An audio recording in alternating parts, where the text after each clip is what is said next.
हम कक्षा 12 में गणित में मैथ लगा रहे थे। तो मैथ में हम कल सारणिक का आपके पास हल करने का विधि बताई थी। सारणिक पढ़ रहे थे। सारणिक हमारे पास चैप्टर 4 है। तो चैप्टर 4 में हम 4B लगाना था। तो हम 4A के जो सवाल दिए थे आपको वो आपने लगाए होंगे कि क्वेश्चन नंबर 16 तक जो सवाल थे उनमें x की वैल्यू निकालनी थी। तो आप लोगों ने लगाए होंगे। अब हम 4B एक्सरसाइज बताएंगे।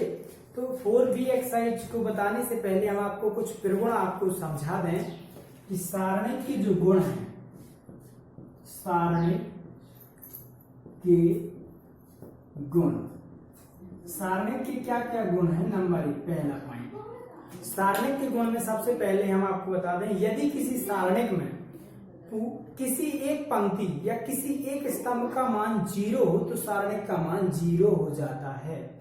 जैसे 762000892 हम जैसे जान चुके हैं कि इसमें R2 का मान कैसा है, 0 है।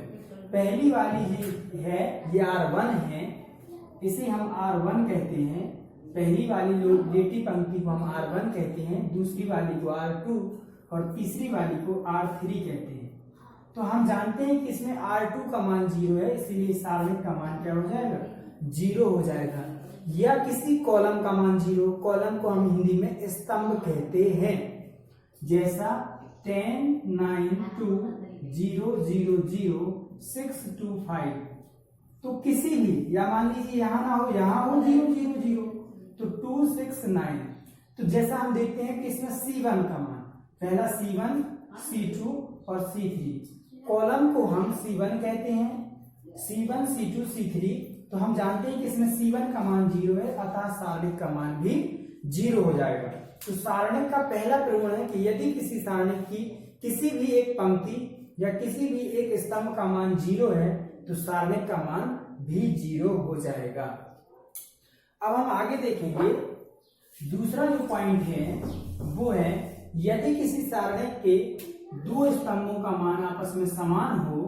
जैसे ये देखेंगे, जैसे कि हम देखते हैं कि हमारे पास दो पंक्ति, पहली R1 और R2 दोनों का मान समान है, तो हम कह सकते हैं कि सारणिक का मान भी कैसा होगा, 0 होगा। या हम कह सकते हैं 6 2 9 और यहाँ 8 9 11 और 8 9 11। तो हम जानेंगे कि C2 और C3 कैसे हैं, बराबर हैं। हमारे पास ये जो कॉलम है ये C2 है और ये जो कॉलम है ये C3 है, और दोनों आपस में कैसे हैं, समान हैं। इसीलिए हम कहेंगे सारणिक का मान क्या हो जाएगा, 0। या R1 और R2 समान हो, तो कोई दो पंक्ति समान हो या कोई दो स्तंभ समान हो तो सारणिक का मान क्या हो जाएगा, 0 हो जाएगा। तो दूसरा पॉइंट हम पढ़ चुके हैं। तीसरा पॉइंट है सारणिक के प्रगुण में, तीसरा पॉइंट है कि यदि किसी सारणिक की किसी R1 को R2 के साथ बदल दें और R2 को R1 के साथ, या C1 को C2 के साथ बदलें और C2 को C1 के साथ बदलें, तो सारणिक का मान में एक ऋणात्मक चिन्ह आ जाएगा। जैसे विनिमय करने पर, जैसे 2 6 9 और 10 11 2 6 2 1। अब जैसे मान लीजिए ये हमारे पास एक सारणिक दिया गया है, इसमें इसे R1 कहेंगे, इसे R2 कहेंगे, इसे R3 कहेंगे।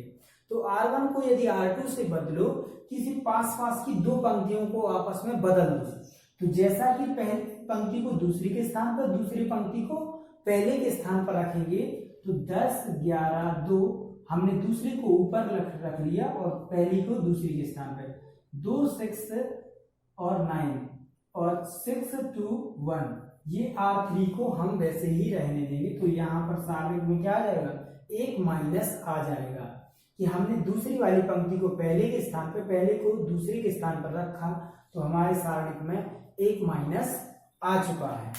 अब हम आगे देखेंगे कि या हम कॉलम को बदल दें, हमें जैसे पंक्ति को नहीं बदलना है, रो को नहीं बदलना है, तो हम कॉलम को बदल दें। कॉलम मतलब स्तंभ को। तो पहले C1 को C2 की जगह पे, ये C1 है हमारे पास और ये C2 है हमारे पास और ये C3 है हमारे पास, तो किसी भी को बदल दो, चाहे C2 को C3 के साथ बदल दो, तो इसी C1 को वैसे ही रखे रहे।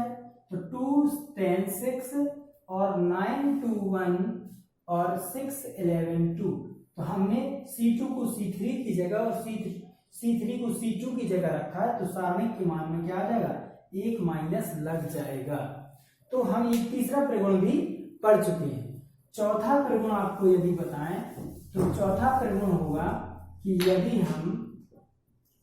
यदि हम किसी भी सारणिक में यदि हम 2 6 9 और 6 2 10 और 2 9 5, यदि हम किसी भी सारणिक में हम R1 को R2 से घटा दें और R2 को R1 से घटा दें तो सारणिक का मान नहीं बदलता है। आपको ये एक महत्वपूर्ण पॉइंट है कि यदि हम जैसे R1 रिप्लेस करते हैं, R1 की जगह हम लिखेंगे तो R1 में से ही संक्रिया को घटाएंगे, या तो R1 में से R2 को घटा दीजिए या R1 में से R3 को घटा दीजिए। जिस चीज को हम रिप्लेस करेंगे, रिप्लेस मतलब बदलना है, उसी में से हम R1 या R2 को घटाते हैं। तो जैसे हमने लिखा R1 replace R1 minus R2, तो पहली R1 में से R2 को घटाना है, तो पहली पंक्ति में से दूसरी को घटाना है। तो 2 में से 6 को घटाएंगे तो माइनस के 4 आएगा। हमें R1 की जगह लिखना है, मतलब लेटी लाइन में लिखना है। 6 में से 2 घटाएंगे तो प्लस का 4 आ जाएगा, और 9 में से 10 घटाएंगे तो माइनस का 1 आ जाएगा। इसके बाद लिखेंगे हम 6 2 10 और 2 9 5, तो इसकी वैल्यू ये आ जाएगी। जैसे हमने कोई R1 रिप्लेस किया, R1 रिप्लेस, तो यहाँ ये R2 को नहीं बदलेंगे, तो हमने R2 को नहीं बदला, ना ही R3 को बदला। जैसे मान लीजिए कोई एक सवाल है, इसमें कहा जाए कि C1 replace C1 minus C2 करिए। अब गलत कब हो सकता है, जब आपने लिखा है जैसे R1 replace R2 minus R3, तो ये चीज गलत है। जिस चीज को हम रिप्लेस करेंगे उसी में से हम घटाएंगे, ये बात है। जैसे R2 में से घटा रहे हैं तो R2 रिप्लेस करना होगा, ना कि हम R1 रिप्लेस करेंगे और R2 और R3 को घटाएंगे, ये गलत तरीका है। तरीका जैसे यदि हमने कहा R1 replace R1 plus R3 तो कर सकते हैं, लेकिन आप सोचेंगे कि यदि R1 रिप्लेस आपने लिखा R2 प्लस R3 तो नहीं कर सकते, क्योंकि जिस चीज को हम बदलना है उस चीज को आगे आना ही चाहिए। ठीक, तो इस टाइप से आपको चौथा प्रगुण भी आपको समझ में आ चुका है। इसके बाद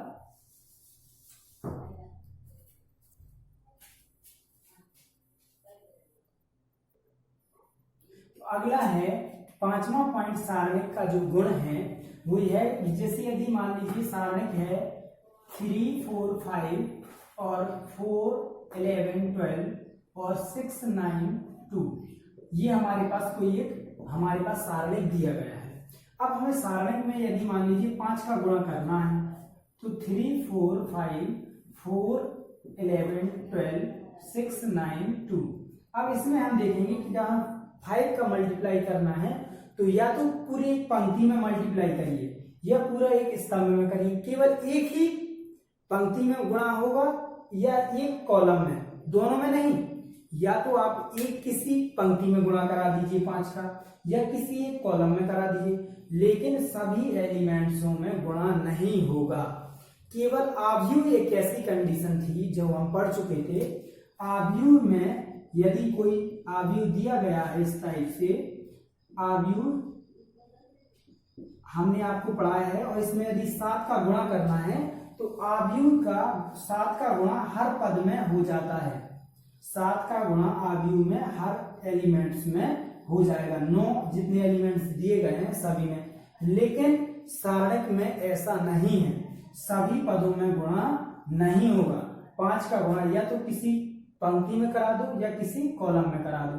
तो जैसे मान लीजिए 5 का गुणा हमें दूसरे कॉलम में कराना है, तो हम दूसरे कॉलम में करा दीजिए, पहले कॉलम को वैसे ही रखेंगे, दूसरे में गुणा करेंगे तो 5 को 20, 11 25 55 और 5 45 आ जाएगा, और यहाँ 5 12 और 2। इस टाइप से हम दूसरे कॉलम में हमने 5 का गुणा कर दिया है।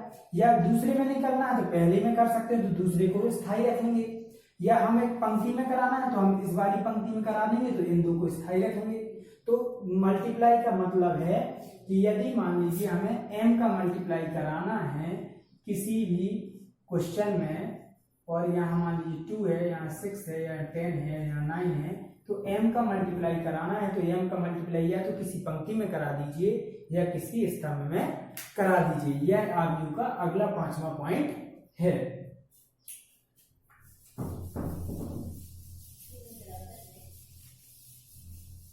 आव्यूह का जो 6वां पॉइंट है कि यदि ये सारणिक का अगला पॉइंट है कि यदि कोई मान लीजिए आपके पास सारणिक दिया गया है और यहाँ जैसे मान लीजिए ये एक सारणिक है हमने दिया है और इसे सॉल्व करना हम आपको पहले पढ़ा चुके हैं।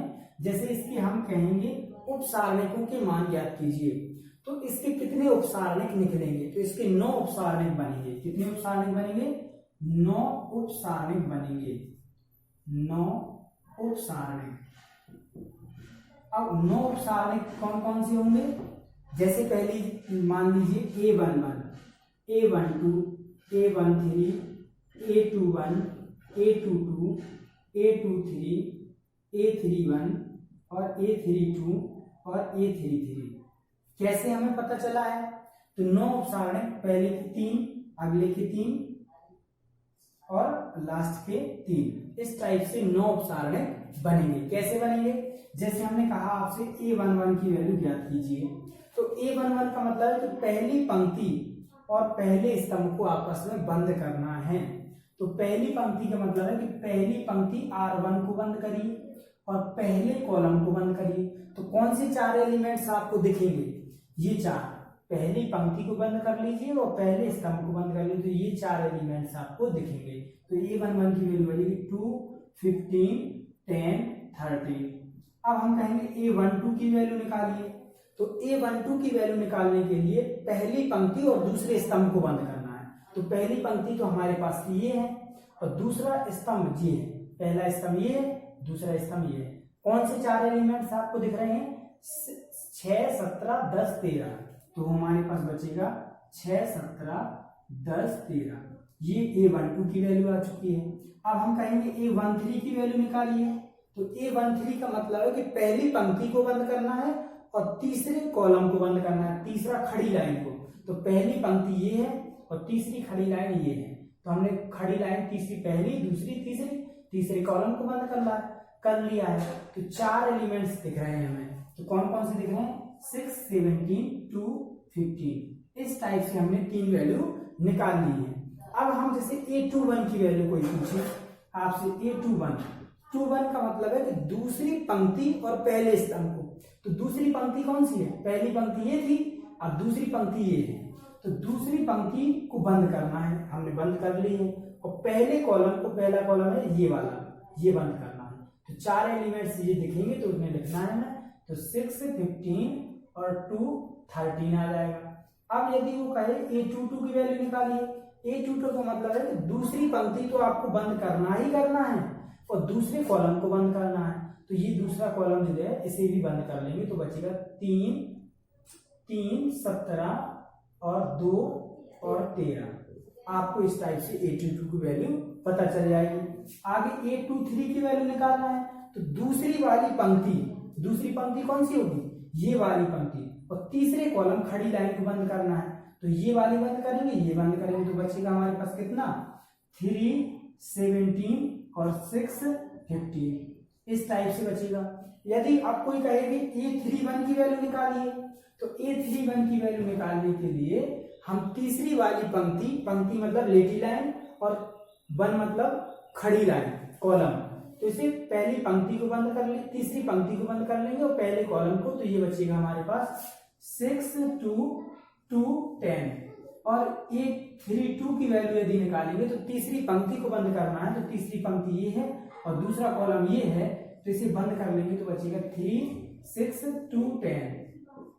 और A33 का मतलब है कि तीसरी पंक्ति तीसरे स्तंभ को बंद करना है, तो तीसरी पंक्ति तीसरे स्तंभ को बंद करेंगे तो बचेगा 3, 6 और 6, 2।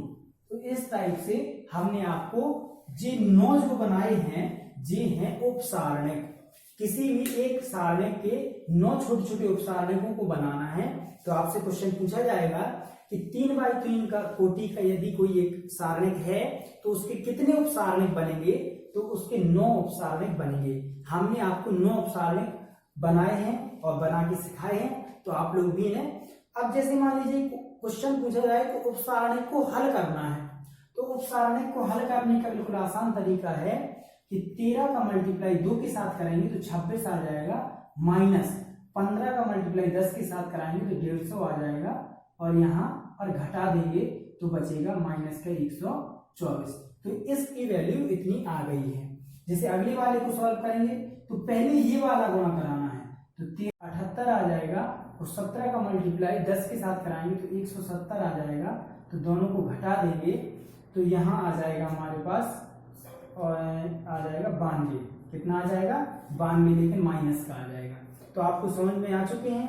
कोई भी उपसारणिक को सॉल्व करना है, जैसे मान लीजिए यहाँ सॉल्व करना है, तो यहाँ 15 का 3 के साथ और 17 का 6 के साथ गुणा करा के घटा देना। तो पहले इसका इसके साथ कराएंगे तो 15 3 45 और 17 27 का 102, यहाँ पर घटा देना है, तो आपके पास उपसारणिक की वैल्यू आ जाएगी। तो ऐसे उपसारणिक हमें निकाले जाते हैं और उपसारणिकों को हल किया जाता है। तो अगर जो हम पॉइंट पढ़ चुके हैं, 6 पॉइंट सारणिक के पढ़ चुके हैं, लास्ट पॉइंट रह गया 7वां पॉइंट जो है सारणिक का, जो बहुत ही महत्वपूर्ण है।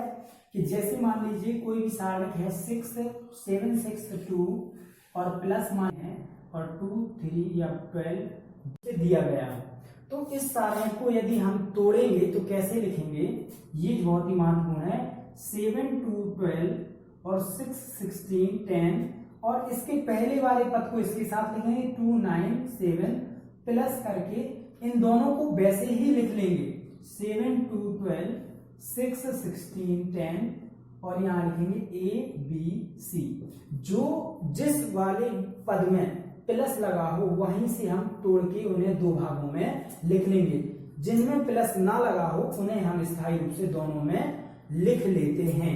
जैसा मान लीजिए अभी तो हमने C3 में किया है, अभी मान लीजिए C3 में हमने ऐड किया है।